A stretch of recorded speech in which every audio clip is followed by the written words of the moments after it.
Please like and subscribe if you enjoyed this story, because it encourages me to do more videos. It encourages me to do more videos if you like and subscribe. If I don't get any likes and I don't get any subscriptions, like, why do I want to do this?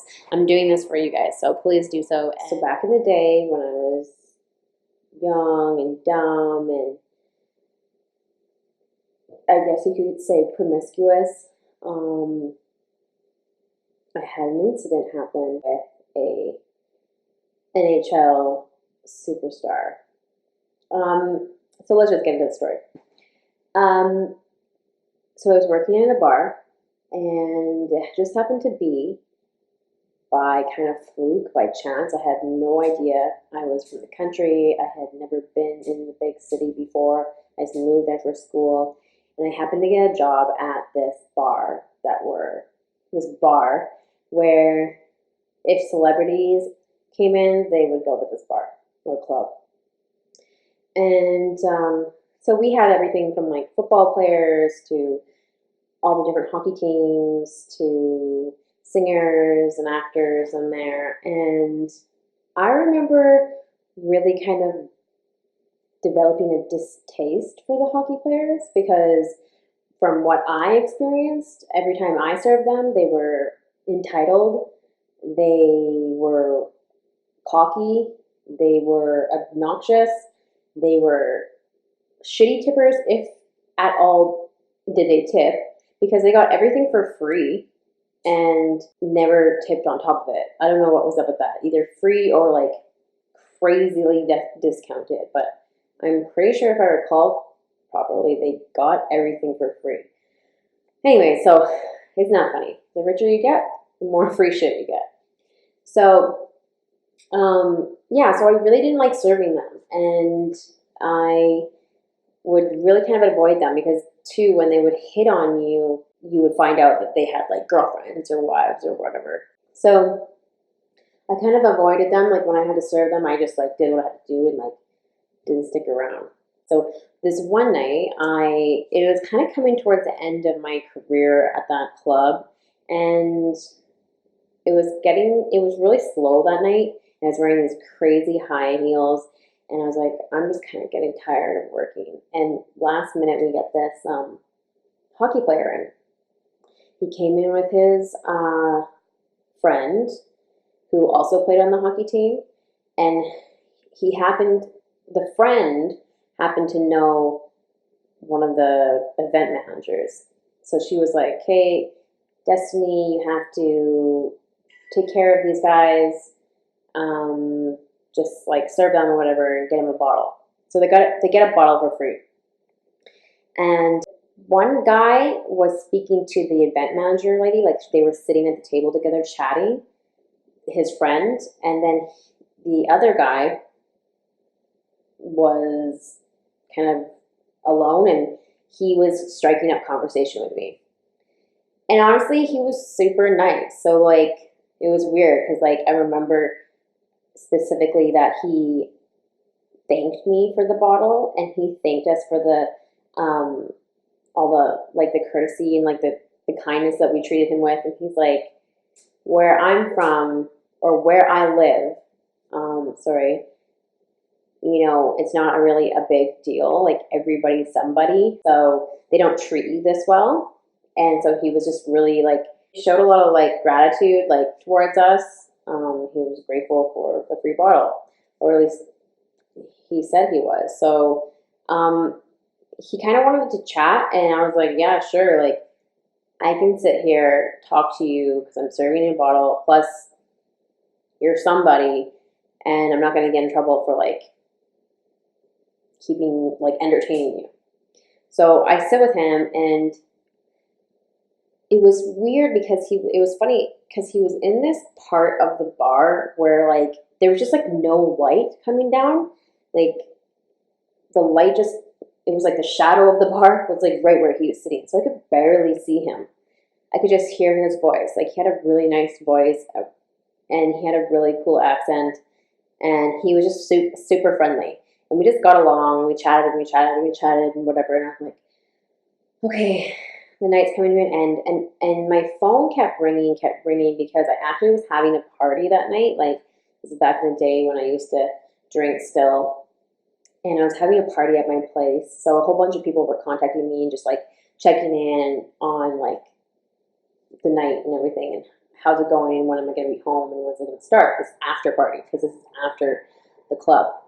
And so yeah, it was always going off, and he's like, wow, like you're super popular. And I was like, yeah, I'm having a party tonight. So at the end of the night, the lights come on, and I remember thinking, wow, this guy is freaking cute, like good looking, like a freaking model or something. I was like, okay, that was surprising.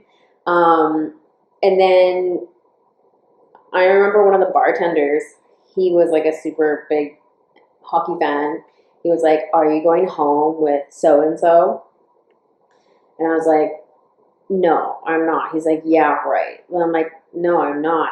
Like, I mean, I didn't tell him because he didn't party or whatever, but I was like, I knew in my head that I was going home to have a party. Like, I had people coming to my house in like a half an hour or a half an hour to an hour. So, yeah, it was winter time. And so they needed to take a cab home. And for some reason, my event manager friend who worked at the bar, who was friends with the other hockey player, was like, can you please get these guys home? Like, can you get them a cab and maybe just make sure that that cab gets to where they need to go, like hop in the cab with them and take them where they need to go. I'm like, sure, okay. So we get in a cab that randomly, like nothing was going the way I expected. First off, I didn't like hockey players, and all of a sudden I'm talking to them all night. And then I wanted to go home and have a party, and I was going home, but then now I'm in a cab taking them home. And when we're in the back of the cab, this guy says to me, uh, you're not going home, are you? Like, he's like, doesn't think I'm really going home. I'm like, yeah, I'm really going home. I'm like, I have like lots of people coming to my house right now. And he's like, okay. So then he like writes on a piece of paper. He's like, well, if you change your mind, this is my phone number and this is my room number. I'm like, okay, yeah, sure. So I drop him off, and then we drop him off at like the nicest hotel in the city, and I go and pick up a couple of my friends. I'm like, I don't know, somehow I had arranged that I would come and grab them with the cab, and then we go to my house, and then everybody else would come after. And so I have a couple friends in the cab with me. I can't remember who they were. I feel like I know one of them, but I don't remember everybody. And we're driving. I'm thinking, and that we're driving, and I'm thinking, and I'm like, all of a sudden I was like, you know what, you guys got to go home. You guys got to go wherever you want to go. You got to find another party. I'm changing my mind. I'm calling off the party. And they're like, what? Like, I was like, yeah, I got something to go do. Anyway, so I go back to the hotel and take this room number. No. And I go up to the room number, and this is so weird, so awkward. Like, I was like, oh my God, I just feel so stupid right now, but like, whatever. Just like something was drawing me there. I guess it was just, he was so cute, and he was really nice and really respectful and whatever. So I knock on the door, and he opens it up, and he is like wearing one of the hotel robes, and he just looked like weirdly way hotter than he did with his clothes on, and I'm like, oh my God. So we go into the room and sit on the bed, and I remember we kind of talked about like hockey and stuff, and a little bit, like just a little bit like chit chat, like really it was like maybe 5 minutes, and then that was the end of the talking. Here and there we were talking. I remember he told me some stuff about like, what was that guy's name? Like the meanest hockey player, the one that dated Hillary Duff. Yeah, Hillary Duff. He told me some inside stuff about him. He said he's really mean. Like he's just rude. And I think she started dating another hockey player, and the guy that was like the rude, mean guy that she dated before would like scream out like, oh yeah, like my sloppy seconds or something.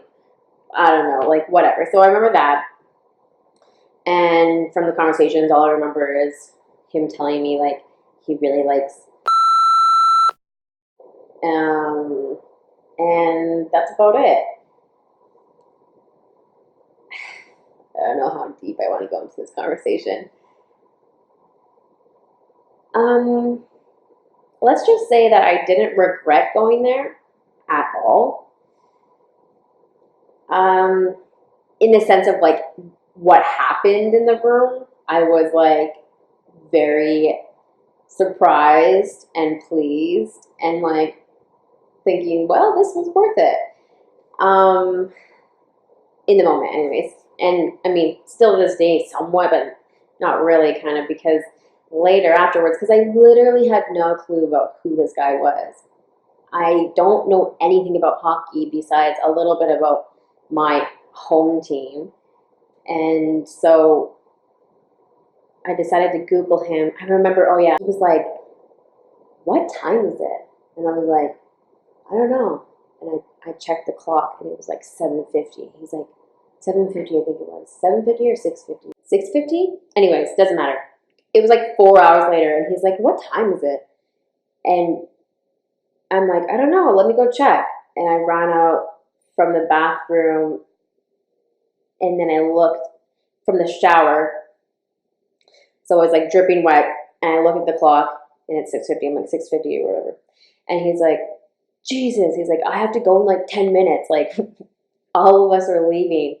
And so he got dressed like super fast. I was like dripping wet, threw on this dress or whatever I was wearing the night before. And we were kind of like on the balcony and he was like dressed like that and he looks, I remember him looking so good. Like his wardrobe was really impressive too. Not only was he good looking, but he dressed really nice. And he's like, okay, I gotta go. And then he walked out, and I kind of stayed behind him because I was kind of worried that like there would be hockey players coming down the hall. But in fact, they were all downstairs in the lobby. Like you could hear them and you see them. I just seen, and then it was like packed full of these guys, and I was like, came back. I was like, okay, I'll just wait. And so I waited, and then they left, and then I Googled him. And when I Googled him, I found out that he wasn't single. So that's the really down, like that's like the worst part about it is that I didn't really know until afterwards. So yeah, I found out that he wasn't single. I think he's still in a relationship with that girl to this day. And I heard from another friend of mine who works in the bar industry that he kind of tried to go home with her too.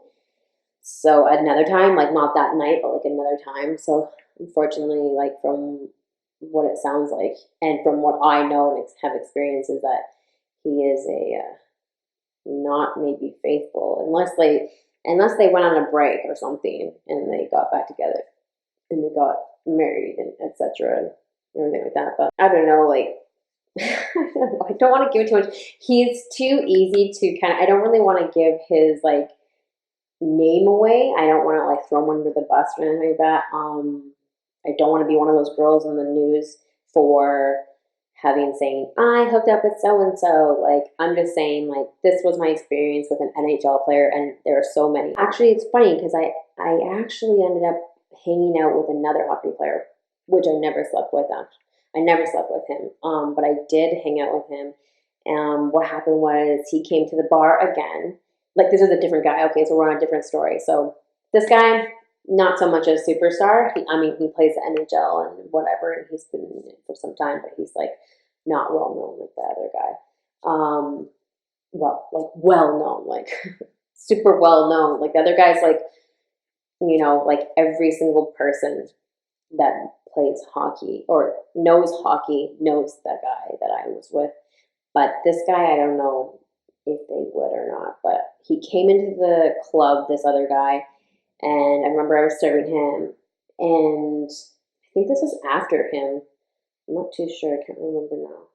Near the same time kind of thing. Anyways, he had like a similar past as me. So he was, I think, a foster kid or he was adopted or something like that. So we kind of chit-chatted about that, and then we just clicked, and then he was like, I'm going to play in Calgary, which is like a few hours away in the same province that I live in. He's like, I think it was the next day or the day after or something like that. He's like, would you want to join me there? I'll fly you out or whatever. So I said yeah, and he flew me out, and I watched his game, and then we went to the club or the bar. And I remember it was really interesting going out in public with people, especially after the game. Um, Everybody was whispering, everybody was pointing, everybody was looking, everybody was like trying to talk to me and get pictures and asking me, am I his girlfriend? Am I his girlfriend? Or how long have I been his girlfriend? Or what's it like being his girlfriend? All this kind of stuff. And at first it's like, okay. But then afterwards I was like, this isn't fun. Just whatever. And people are drunk on top of it. So there's really no boundaries. And I started kind of like I don't want to talk about that. Like I just want to like hang out like a normal person. First off, I don't even know who this guy is. I didn't Google him or anything like that. And like I just met him, right? I just want to like and have a good time. And on top of that, I was like not attracted to him at all. Like I felt like I had like a brother slash best friend energy with him, like from my side, that's what it was. At least from like the time that I had spent with him, which was just in the club. Um, so yeah, it was annoying. And I guess that would be what it's like to be a celebrity. Like not fun. Like no, you can't just like have a good time because everybody wants to talk to you about something, ask you a question, take a picture, yada yada yada. So um and I do remember one time I kind of like said to someone like, no, like, or I don't want to talk about it, or something like that, like where I didn't go along with the conversation. And the person was like, oh, she's a fucking bitch. And I was like, Jesus, like, I'm not a bitch. Like, you just don't understand that, like, literally, you're like the 30th person that's come up to me and asked me. And I'm just getting tired of these questions and these assumptions and these conversations are really like empty. And anyway, so yeah, so I guess that's how it happens for celebrities, how they come off as like assholes or bitches or whatever, but you think it's fun, but it's really kind of not. And I guess I could have the conversation like, hey, like I just want to have fun, like I don't want to talk about that, but whatever. So that's what happened. We did go back to the hotel. Obviously, we stayed in the same hotel. I think we might have made out or something like that, but that's it. Like, yeah, I didn't do anything with him. I just wasn't not feeling it. And I think that's about it. That's like all my NHL player stories. Well, one time I went to an after party with them, a different team guys, just after party, and I know one of the guys there um, tried to make me stay over and whatever, but I didn't. Yeah, I just went home. I think I was seeing someone, yeah, I remember, and I got him to pick me up. I just went there to like hang out and like whatever, but they just all wanted to like hook up with the chicks. You know? Sometimes you can go to a house party afterwards, guys and girls, like after the club, and it's like, you know, like they're chilling. But it was like, no, they like want to go to the bedrooms. Well, at least for this one. I think that's it. That's all my story is about NHL players. But thank you for listening to this video. Thank you for, I don't know, I just feel like this video was stupid, but maybe people will find it interesting. I put it on my Instagram and asked, like, do people want to hear this? Da, da, da, da, da. And some people did, so whatever. That's my life, and that's back in the day. But have yourself a wonderful day. Thank you.